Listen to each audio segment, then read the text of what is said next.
forget to go off to your right to ask a question.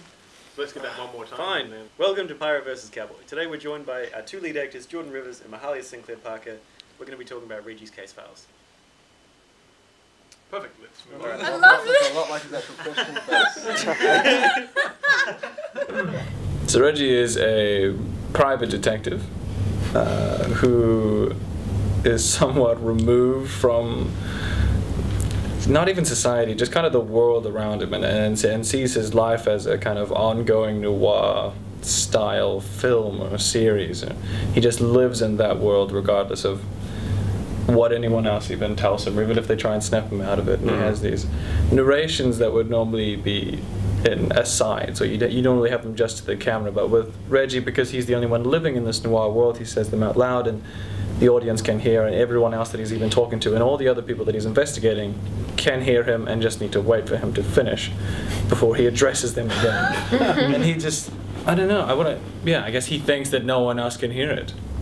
So that's... Well, actually he does, because he states that a couple of times in the show. Yeah. Just like, I could swear that he could read my mind. It's almost as if he could read my mind. Yeah. But then for me, I think playing the character, personally looking into it, I think he did know everyone else was. And there's times when there are scenes with Reggie and Mahalia, when personally I feel like Reggie is hearing Mahalia, and he knows that she can hear him. And I think there's one really obvious scene, to me, that sticks out, where he's talking in his aside or his monologue, but it's really passively talking to Mahalia, and then saying how important Vicky is to him in front of Vicky, in an aside. There is that really deep down part of Reggie where he knows, but he's just gone too far this way, that he just can't stop doing or living his life like that. That's kind of how I saw the character. Your character informs Reggie quite a bit in terms of his aspects. So tell us a little bit about Vicky. Okay, well, Vicky is Reggie's secretary, and some of the things he says about her are quite seemingly sexist, but They are sexist. I mean, so it gives him something to grow on. But what I like is that there's nothing sexual between them at all. It's a very professional relationship, and Reggie goes through his, day-to-day life thinking it's something else, and Vicky kind of accommodates to that. Yeah, that's her. I think in a weird way the two characters kind of need each other. I think yes, I don't think I'd be able to. I don't think Reggie would be able to function otherwise, really, without everything, and that becomes really apparent in this series. I think a lot of the time. Something I'll take away from Vicky is how to be a girl among men in a slightly more quiet sense. So what I either do is I'll kind of shut up, not be a part of it. I'm a girl, kind of, or I'll be really aggressive. No, don't say that, right? So Vicky was kind of the nice in-between, and a nice way to learn how to strongly but silently be a girl among men. I tried to make her someone who's in charge, but behind the scenes in charge. Exactly, she doesn't need to tell everyone she's in charge, or let everyone know. And something else is, like I was saying, the noir thing. I'd love to be typecast in that. I've discovered that I really like it. As I said before, she's someone who has a way about her that is different from what she's going through internally. And sometimes I was wondering about how much of a support person for him she was, and what kind of role he actually played in her life. Do you know what I mean? So that was interesting for me to go through and think about. One thing that always popped into my head was, has she ever been back to his apartment? Because we don't see. No, I don't mean like. I can tell you that. No. I can tell you that. Yeah, but I mean, has she ever been near his house to wake him up or take him out on the to pick him up out of whatever one of his depressions might be. That was always running through my head, like, that's always how I estimate where a relationship might be. And it seems to me like Reggie doesn't, he just lives in the office. He leaves the office and then sneaks back when he knows Vicky's gone. When we see him take a nap at the end of episode 1, that's basically him going to sleep for the day. Just like, I've done my morning's work. I thought Reggie would be a good one, just because it's the perfect style for what I've been doing, which is narration and voice stuff. Your voice was a huge part of why we picked you. There was a lot of talking in this one. Monologue after monologue. It was really hard for me to build a relationship with you as an actor, because we get there, we get on set, and then you would say a line, and then I would say 4 pages of a line. And then you would say a line, and I'd say 4 pages of a line. And that was, I think, I didn't really get to know you until like... Until we started doing like 3 or something, like way further down. Or seeing each other and... But I really enjoyed that. Yeah. That was fun. That was fun. I think that actually lends itself to your performances in it, because Reggie's obviously a more detached character, detached from the people around him and detached from reality. But Vicky has a better understanding. She's like the only one who has a bond with Reggie. Even Reggie's not really a part of that bond himself. But did you find that having to stand and listen to pages and pages of Reggie dialogue and not speak... Let's not exaggerate here. Yeah, well... No, we're not exaggerating. Paragraphs and paragraphs of Reggie's dialogue. Oh yeah, Volumes. broken only by stage Odysseys. direction. But did listening to all of this Reggie dialogue help you generate that familiarity with him, even if it's not reciprocal? Yes, actually. Yes.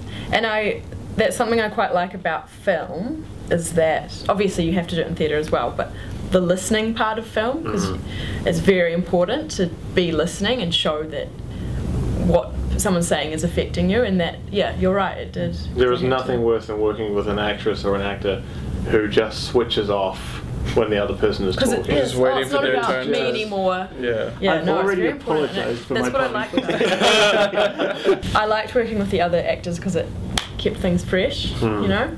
Introduced a little new thing, and something new for Reggie to respond to, and therefore Vicky to respond to, or have to kind of look after both people involved.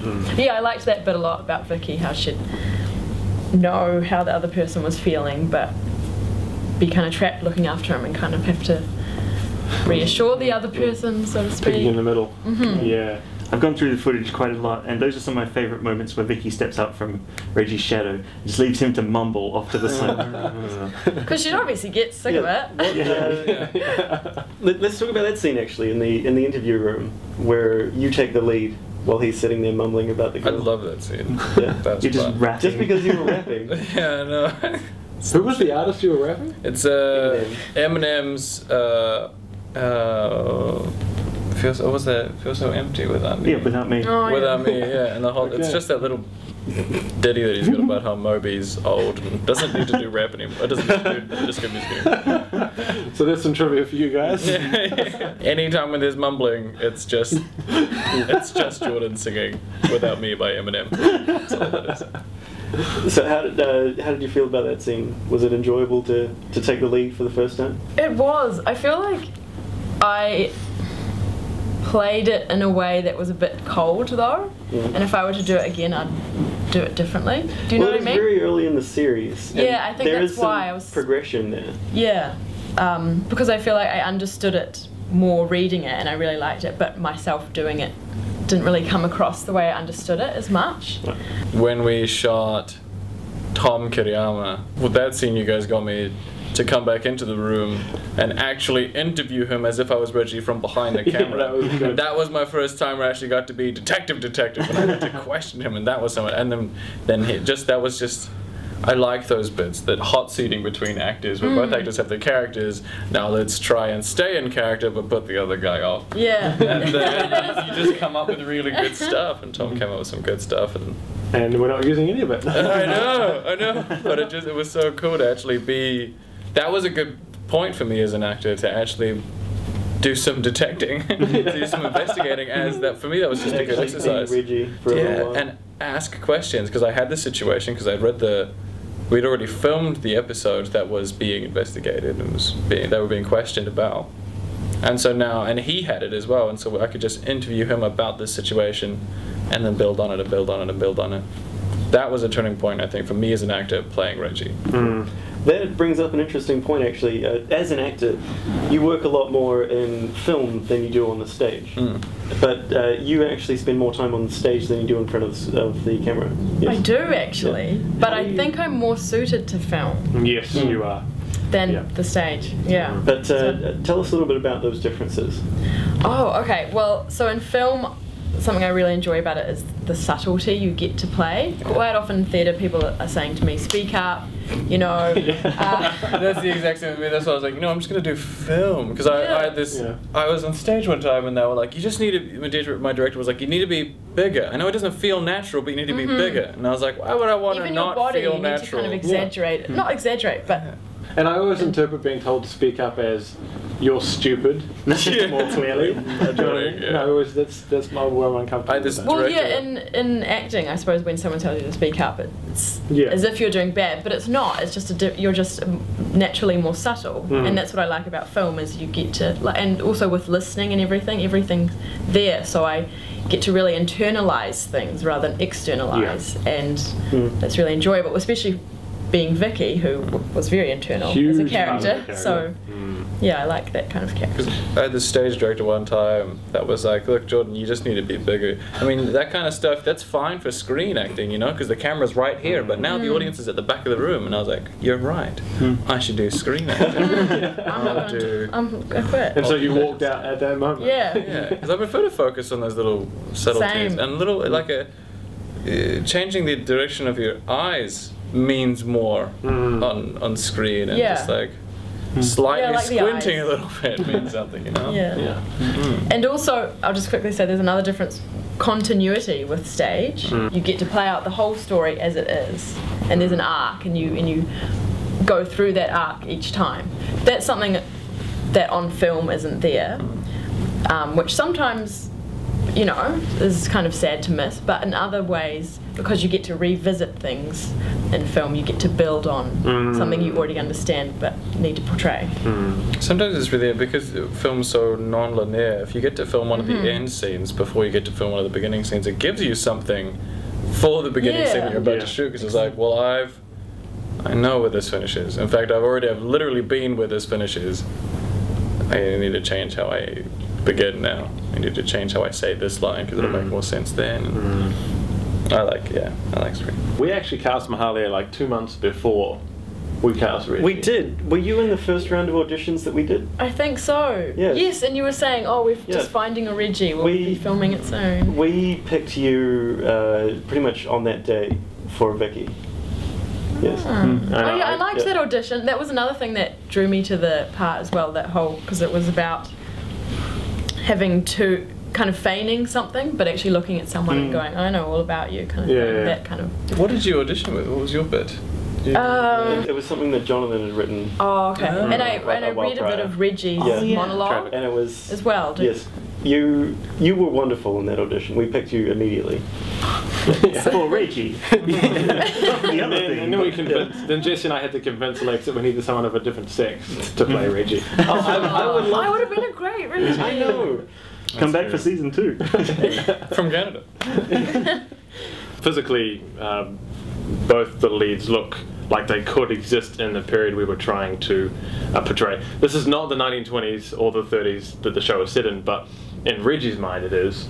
So we needed to cast actors that look like they could belong in that period.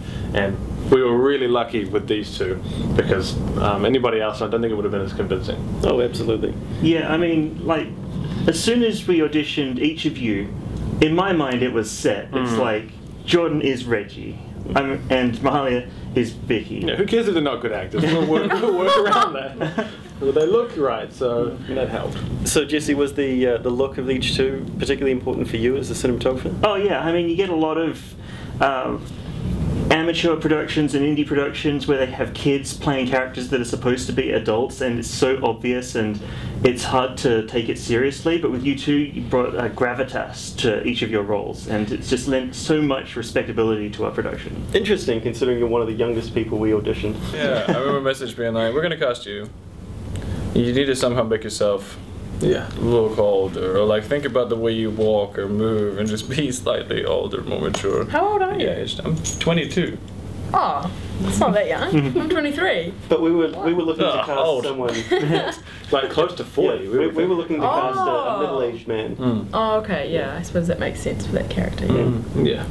I initially imagined it as a Sam Neill type. Did he audition? Oh, I will. Yeah, We but turned you were him better. down, You would be out the door. He asked to audition, but we It's said not quite right. Yeah. You are, It's not Reggie. quite cool. You came in and auditioned with Chris Winchester, who was another excellent actor who tried out for Reggie, and for us it was like, you know, I think Jordan's excellent. Chris has this distinct look about him though, and as much as I was like, yeah, Jordan's Reggie, there was always Chris. Yeah, so yeah. you always had to be on your toes. I remember leaving the audition and going home and talking to my girlfriend, and she was like, "How'd it go?" And I was like, "Oh, I don't have it, but I mean, it's good to audition. Always good to audition, practice auditioning." Because I was just like, this guy's too good. Yes, his He's voice so good at acting. voices. Oh Yes. God. And that's why we had him play multiple roles. in this. Yeah. And that was also the audition that we figured out that Reggie would be funnier if he wasn't played as a comedic character. That if he was played hyper serious, and then we cast someone who was also relatively serious across from him, and then the concept would work better. It was probably the wisest choice we made besides casting you guys and making this black and white. Yeah. Also, just one more point about that audition. The way you guys played it and the way I filmed it on my phone turned out to be pretty much as we shot it. It was the bar scene, the first bar scene where Reggie That's meets right. the detective, and I don't know how much could have changed from that audition because it was just so spot on. Right on. That's right. Actually, it was me and Chris, and we even swapped characters, and then went Yeah. back to the other characters. Did you know that when I wrote him, and certainly by the end it was very much coming out, I designed Reggie as a way to deal with fear of mental illness? I felt that. Yeah? Yeah, I did feel that after a while. I felt more in one of the bar scenes where it's once again it's Vicky and Reggie talking. It's one of those things where I was like, this guy is removed, but he knows he's removed. He can't get back. And he's in denial. He's at the same definitely time. in denial. Yeah, the last episode, or the last story, Death Fears Not the Tiger. Ridiculous. I remember you texted me these title ideas, and I was like, they're really funny. I don't think we should use any of them. And you're like, yeah, no, we're not going to use any of them. And then, like the next day or something, you're like, okay, here's this script idea I have. It's called Death Fears Not the Tiger. You used that! You said! But yeah, that scene in that episode, that's a moment that has always, to me, felt like the whole series could just break out of its style at any given time and suddenly jump into a more realistic representation of reality, where Reggie has been not like, oh, it was all a dream, but like, oh, he's truly crazy. I'm glad we didn't do that. Which because, scene? The last bar scene in the last story. Oh. We were even discussing I use my New Zealand accent for that, weren't we? Yeah. Yeah. I'm so Yeah. glad we I did think not a do that. a really big I'm part of so that also glad. is the Would have focus been a pull. mistake. He actually has a line where he refers to what he's about to tell Vicky, but he doesn't tell Vicky. Yeah. And I think that's the most obvious part where you're just like, he knows everyone can hear this. He just can't leave this space. This noir world that Reggie lives in is his safe zone. He can't leave it. I mean, at its core, in particular the last group of stories, it's really all about a person. It's really all about my fear that if you're not really living in reality, you wouldn't be able to tell. And there's honestly nothing you could do about it. Yeah. The scene works really well, and it's actually a nice emotional moment between the two of them, where there's some genuine feeling there. And I remember when I shot it, I was like, right, we've got 5 minutes, let's just get the camera set up, Jesse, pull focus, and we've got it cut, right, let's get out. That was how I handled the scene. And that was, I think it's one of those moments where I look back and I think, that was poor directing, because I didn't, like, it was purely the actors that put that together and the focus pulling. And I was just looking and I was just looking to get us out of there on time, because the guy who owned it said you need to be out by 12 because that's when we open. And I think we shot the scene at like 5 to 12. Yeah. But every time I see that scene I shudder because of the way that I handle it. I don't know if you guys remember, but I was just like, right, we need another take. Let's go, Jesse. Are we done? Cool. Everybody out. Sometimes that's just how it works, and sometimes that makes something work, because you have to. Okay, my instinct's going to come out. That's right. But in retrospect, as a director, you always have more time in your head, even though you didn't have more time in practice. How long did we shoot for? How many months was that? That was probably about 2 or 3. 6 to 8 weeks of filming. 6 to 8 weeks of filming. I haven't been in a production for that long. Most short films that I've been cast in, I go in, we shoot for 2 days, and you go away. You don't actually get to see any of the production side of things. But you don't bond with anyone either. Yeah, well, you don't have time to when you go in. Sometimes you don't want to. Actors. Like, I'm not gonna. You're like, oh, I'm not gonna see you for 3 days. That was a good thing about Reggie, was I actually genuinely liked all the crew and liked everyone in it and liked all the actors. Especially for 6 weeks as well, which is really lucky. You have to like them, don't you? Yeah. I didn't have to try very hard though. There's kind of a nice harmony where we've got a group of people that enjoy working together and are all individually good at their own shit. Yeah. We know what individually we all have to do. Everyone knows their jobs. But also as friends, everyone can call each other up on things and be like, oh, you can do better than that. Yeah. I know you can do better than that. I noticed a bit of that. Bigger. Be bigger. That is something we actively strive for. It's not an accident. We try for that. Yeah, as much as we cast for talent, obviously, there's also that layer of we want to like these people because we're going to be spending all this time with them. If we're doing casting and someone comes up who we know is going to be a bother on set, they don't even get considered. Basically. Yeah, it's because it ruins that communication side of things as well. It's the harmony of the group and the fact that we like everybody in the crew and in the cast makes such a long process a lot better, and it means that as an actor you're a lot more open to making suggestions and trying things out and asking if I can do a take where I do the line like this, and then if Jono says no, then you're just like, okay, cool, well, I gave it a go, rather than just sitting with it. Because I think sometimes as actors, sometimes you just have to shut up and just not say anything. But that's sometimes not great either, because if you just sit with that for a while, you're just like, oh, I could have done that better, or why didn't they just let me try that better, I'm going to look really bad. And then if you think about that when you do the rest of the scene, it's apparent. It's obvious that you're not completely there. I mean, at the end of the day, no matter how much a writer will personally put into a script, it's your face up there. So you'll be the one. Like I might pays for it. Yeah, it's all right. I might feel terrible about something I put on the page, but you're the only one that people will really criticize at the end of the day. So it makes you feel terrible if you've missed something. The same formula for success exists behind the camera as it does in front of it, which is what everybody is treated with respect on an even level, and you've got to be friends at least very platonic. You've got to be friends 90% of the time. Yeah. And you've got to be able to argue and then get over it by the end of the day and get back to work. I wouldn't want to be in this industry if it wasn't collaborative. If I didn't have that. If you didn't get to input.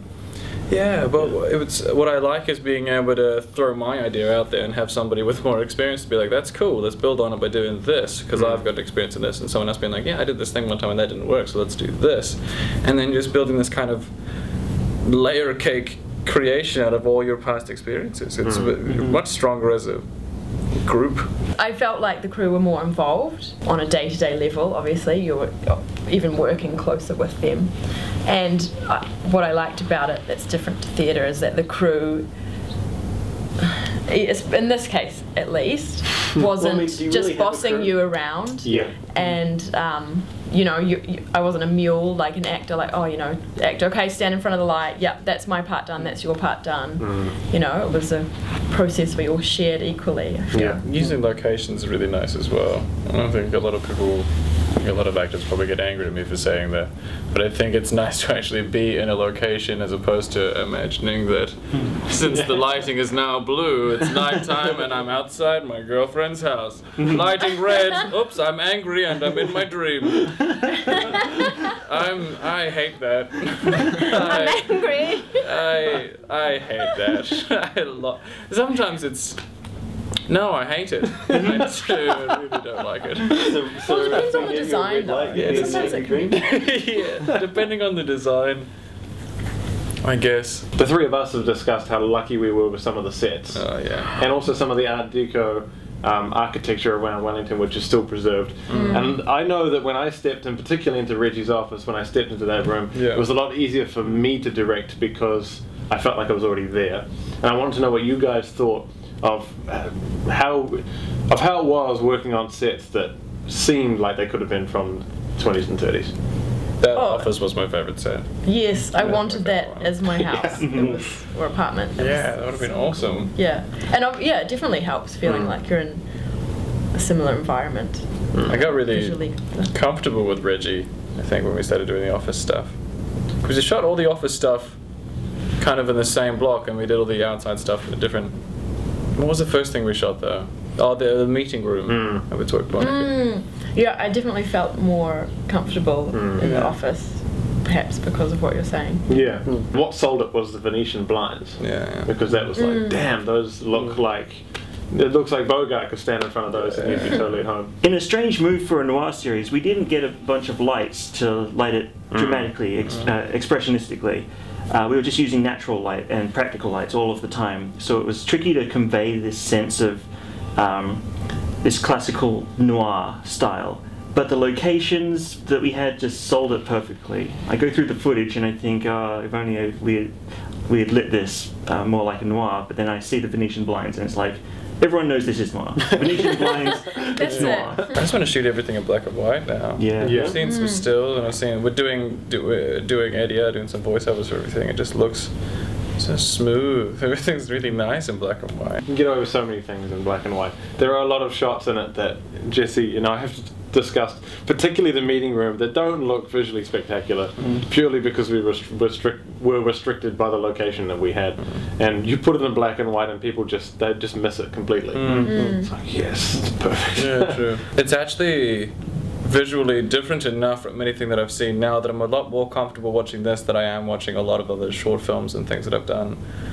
Even that commercial, because it's just, that's me over there, but having it in black and white and even having like a slight accent over the top, and then it's really the reality filter. Yeah, it's really, I do feel a lot more comfortable, and especially doing ADR as well. Like I'm sitting down, we record the sentence, and then I sit down and then I look at it and I'm referring to myself as, he doesn't look like he's saying that, he's not doing this, or and he's moved his eyebrow, I need to inflect on the end of that sentence, referring to myself as him. So it is a really, it's a filter that removes you from what you're watching. It is. Reggie does look different in colour. That's certainly true. Different? Wrong different. Yeah. We're man enough to admit that. I've seen some stills. Well, it makes sense though. That look really nice. There's one group of stills from the office, must have shot really early in the morning, and there's this orange light coming in on both of us. Yeah, well, I was careful not to show you the ones that didn't work. So that looks good, but it's not going to look like that every time. For me, it's nice having that space that I can use and act off the space and act off what's around me. So having the office scene and having even the alleyway scene, being able to walk around and look at things and look at things that I know that the audience can see through the camera and find them interesting with the audience. This is an interesting fucking hat or whatever, and just be intrigued. Be as intrigued as the audience is with your surrounding. Yeah. As opposed to just kind of the fog machine is on. Must be something dangerous. It must be foggy. Must be foggy. You've started to get a lot of film noir roles. Oh my god, yes, I have. Jeez, Reggie's. Let's have this on record. Reggie's is the first Wellington noir series. Full stop. The first one. But now there's so many other ones. Would you say that we're also the best? I can't say that on camera. I'm serious. We need to say I'll say it. Yes, I would. Are you afraid that you're going to get typecast? I don't know. I don't think I was ever afraid of that. The great thing about being typecast is it's just continuous work, isn't it? Right? I'd love to be typecast in this kind of thing. No, 'cause That's I love something I it. actively I love fought this. against. That's one of the reasons why I desperately wanted you in Journey. Yeah. Just to break you out of that Well, mold. that was really good. Yeah. That But was we didn't care about you, Mahalia. It was such Yeah. I don't need to. Oh, you Journey wouldn't have was- wanted to be in Journey. Oh, you would. One set with the tarpaulins over the walls. The really sweaty guys just get around me. It sounds awful, but It does. I mean, like on the first day of shooting Journey Rushmore, everyone's wearing, just dressed as we are now. By the last shoot, everyone's in shorts and jandals, and this thing, and I just keep like every time we shot, they were, like Jono was wearing less and less clothes, and then he cut his skinny jeans in half. And one of them. Is this you, John? No, the sound Oh. guy, John. That's sound guy, and I just remember. I wasn't wearing any clothes And at our all. guy, our boom Let's guy. see this. I've been told by my friends that I apparently have really stiff wrists. You do.